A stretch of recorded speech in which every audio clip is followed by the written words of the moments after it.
चलिए अब हम बात करते हैं एक्टिव एलिमेंट और पैसिव एलिमेंट की। तो एक्टिव एलिमेंट क्या होता है कि which is capable to delivered energy is called active element. भाई जो ऐसे परिपथ जो केवल एनर्जी को डिलीवर्ड कर सकते हो, क्या कर सकते हो, डिलीवर्ड कर सकते हो, ट्रांसफर कर सकते हो, डिस्ट्रीब्यूट कर सकते हो, वो सारे एलिमेंट कौन से होते हैं, एक्टिव एलिमेंट हो सकते हैं। या हम ये कहें कि वे परिपथ जिनमें विद्युत धारा या वोल्टेज दोनों आसानी से कार्य कर सकते हो, वो क्या कहलाते हैं, एक्टिव एलिमेंट कहलाते हैं। तो एक्टिव एलिमेंट की परिभाषा क्या है, which is capable to delivered energy is called active element. क्या होते हैं और एक्टिव एलिमेंट में कौन कौन से हैं, एग्जांपल के तौर पे हम देखें तो इंडिपेंडेंट करंट सोर्स और इंडिपेंडेंट वोल्टेज सोर्स। करंट और वोल्टेज सोर्स जो भी होंगे वे सारे कौन से होते हैं, एक्टिव एलिमेंट होते हैं। अब देखिए पैसिव एलिमेंट की हम बात करते हैं। पैसिव एलिमेंट में RLC रेजिस्टेंस, इंडक्टर और कैपेसिटर, ये सब किस में आते हैं, पैसिव एलिमेंट्स में आते हैं। आर का मात्रक क्या होता है, ओम होता है। इंडक्टर का मात्रक क्या होता है, हेनरी होता है। और कैपेसिटर का मात्रक क्या होता है, फेरेड होता है। अब देखिए इन अगर मान लीजिए कहीं भी आपको कुछ इस प्रकार से डायग्राम दिखता है तो आप इसको क्या नाम दोगे, इंडिपेंडेंट करंट सोर्स, क्योंकि जब भी करंट की बात करेगा तो इस प्रकार से तीर का निशान देगा आपको।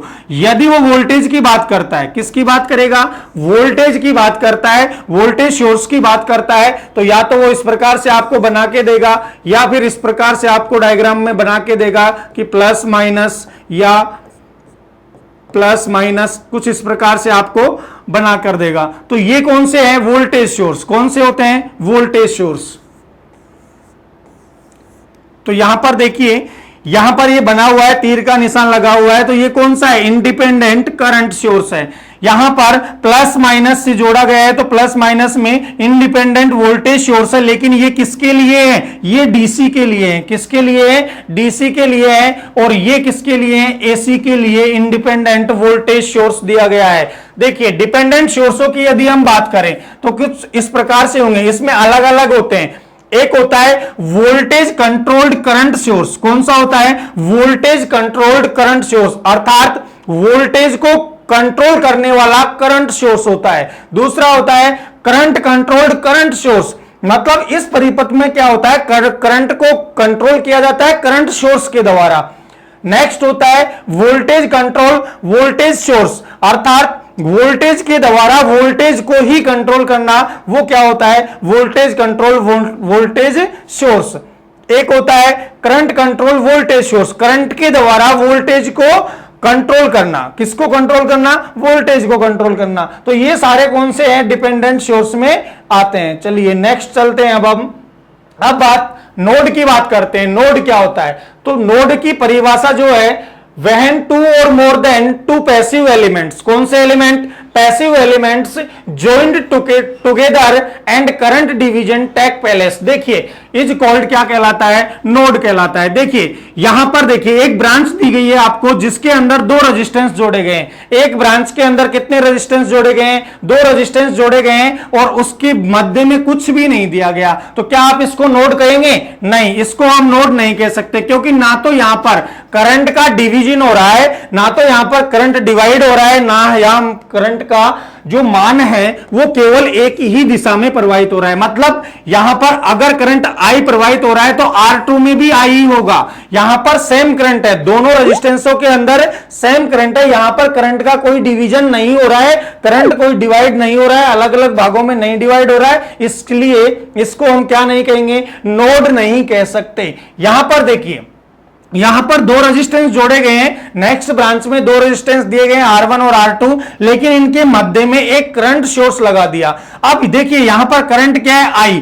जब ये करंट इस बिंदु पर आएगा तो दो भागों में डिवाइड हो जाएगा, एक इस तरफ, देखिए एक इस तरफ हो जाएगा और दूसरा इस तरफ डिवाइड हो जाएगा। तो इस तरफ I1 और इस तरफ क्या हो जाएगा I2। तो दोनों में करंट डिवाइड हुआ या नहीं? जब करंट डिवाइड हो रहा हो और किसी ब्रांच में आपको दो रेजिस्टेंस जोड़े गए हो तो वहां पर हम क्या कहेंगे कि ये नोड होता है। क्या होता है? नोड होता है। नोड में दो एलिमेंट पैसिव एलिमेंट्स को एक साथ जोड़ा गया हो और उनके मध्य में करंट का डिवीजन हो रहा हो, करंट डिवाइड हो रहा हो, तो वो क्या कहलाता है? नोड कहलाता है। देखिए नेक्स्ट ब्रांच में हम देखते हैं, इस ब्रांच के अंदर तीन रेजिस्टेंस जोड़े गए हैं एक साथ। देखिए तीन रेजिस्टेंस जोड़े गए हैं तो आप करंट चाहे यहां से प्रवाहित कीजिए, चाहे यहां से कीजिए, चाहे यहां से कीजिए। देखिए मैं यहां से कर रहा हूं कि मैंने करंट को प्रवाहित किया I, इस R1 में तो I रहेगा, लेकिन इस नोड पर आकर ये दो भागों में फिर डिवाइड हो जाएगा। तो इसमें I2 और इसमें I3, इसमें I3। तो यहां पर करंट का क्या हो रहा है? डिवीजन हो रहा है, डिवाइड हो रहा है। जब करंट डिवाइड हो रहा है तो इसे हम क्या कहेंगे कि ये नोड है। क्या है? नोड है। क्या है? नोड है।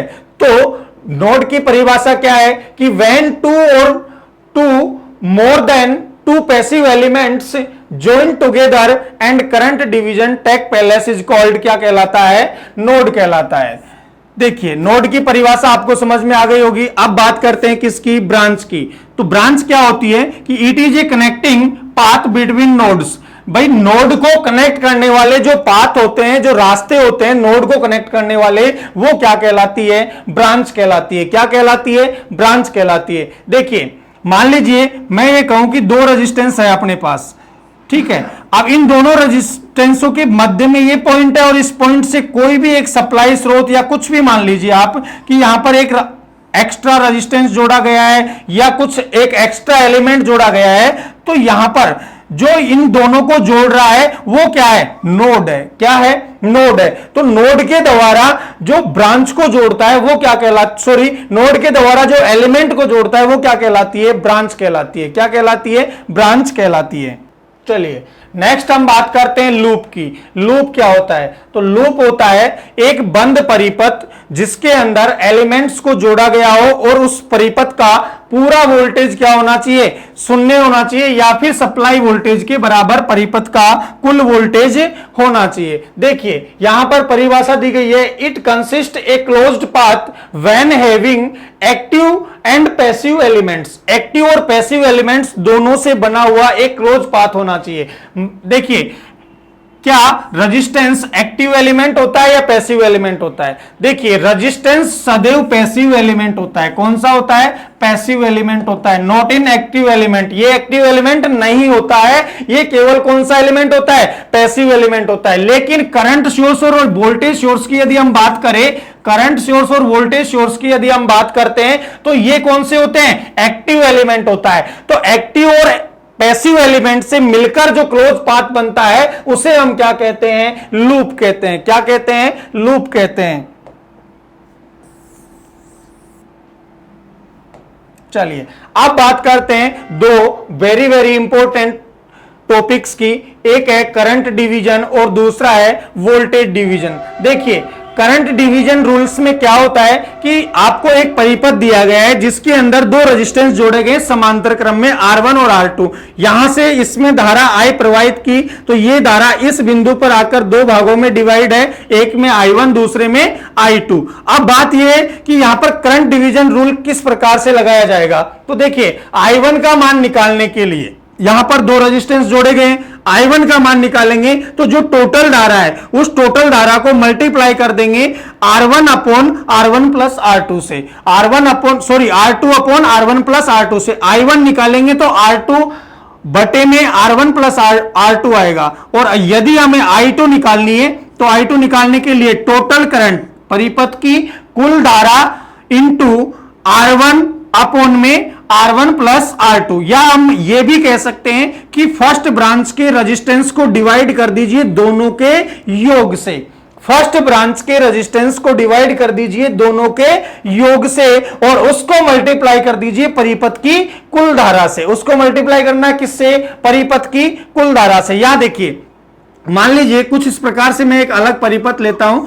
यहां मैंने दो रेजिस्टेंस लिए, इसको नाम दिया R1, इसको नाम दिया R2, और मैंने कहा यहां पर I1 करंट है। अब देखिए I1 करंट मुझे निकालना है, इस परिपथ की कुल धारा कितनी है, I है, तो I1 बराबर, मैंने कहा कि I1 यदि मैं निकालूंगा तो R2 को डिवाइड करूंगा मैं इस पूरे के योग से, तो देखिए R2 upon R1 plus R2, first branch second branch के रेजिस्टेंस को दोनों ब्रांचों के रेजिस्टेंस के योग से डिवाइड करने के बाद जो भी आपको मिलता है उसको परिपथ की कुल धारा से मल्टीप्लाई कर दीजिए। परिपथ की कुल धारा से क्या करना है, मल्टीप्लाई करना है, तो आपका क्या आ जाएगा, करंट का मान आपका मिल जाएगा आपको।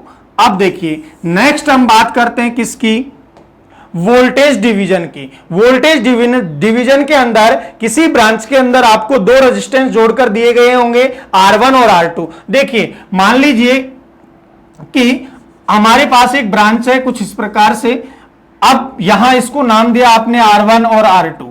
देखिए यहां से जब आप करंट प्रवाहित करोगे तो करंट प्रवाहित करने पर ये दोनों किसमें है, श्रेणी क्रम में है। जब यहां से धारा गुजरेगी तो धारा का मान तो दोनों में कैसा होगा, समान होगा, दोनों में कैसा रहेगा, समान होगा। लेकिन जब धारा R1 से गुजरेगी तो यहां पर वोल्टेज ड्रॉप हो जाएगा क्या, V1, और R2 से गुजरेगी तो इसमें वोल्टेज ड्रॉप हो जाएगा क्या, V2। क्या हो जाएगा, V2। तो हमें V1 का मान पहले निकालना है, किसका मान निकाले, V1 का मान निकालना है। तो मैंने कहा यदि मैं वोल्टेज ड्रॉप V1 निकालता हूं तो फर्स्ट ब्रांच के रेजिस्टेंस को, फर्स्ट ब्रांच के रेजिस्टेंस कौन सा है, सॉरी फर्स्ट एलिमेंट का रेजिस्टेंस कितना है, R1, फर्स्ट एलिमेंट के रेजिस्टेंस को डिवाइड कर दीजिए दोनों के योग से, तो R1 प्लस R2 इनटू में कुल वोल्टेज से मल्टीप्लाई इसको कर दीजिए, तो क्या आ जाएगा, इसका वोल्टेज ड्रॉप आपके सामने होगा। अब देखिए नेक्स्ट हम बात करते हैं V2 की। V2 में क्या करेंगे कि जो सेकंड एलिमेंट है, सेकंड एलिमेंट का जो रेजिस्टेंस दिया गया है R2, उसको डिवाइड करना है दोनों के योग से R1 plus R2 into multiply करना है किससे, परिपथ के कुल वोल्टेज से, परिपथ के कुल वोल्टेज से इसको हम मल्टीप्लाई कर देंगे तो वोल्टेज डिवीजन रूल आपके सामने मिल जाएगा। देखिए V1 बराबर V into R1 upon R1 plus R2 और V2 बराबर V into R2 upon R1 plus R2।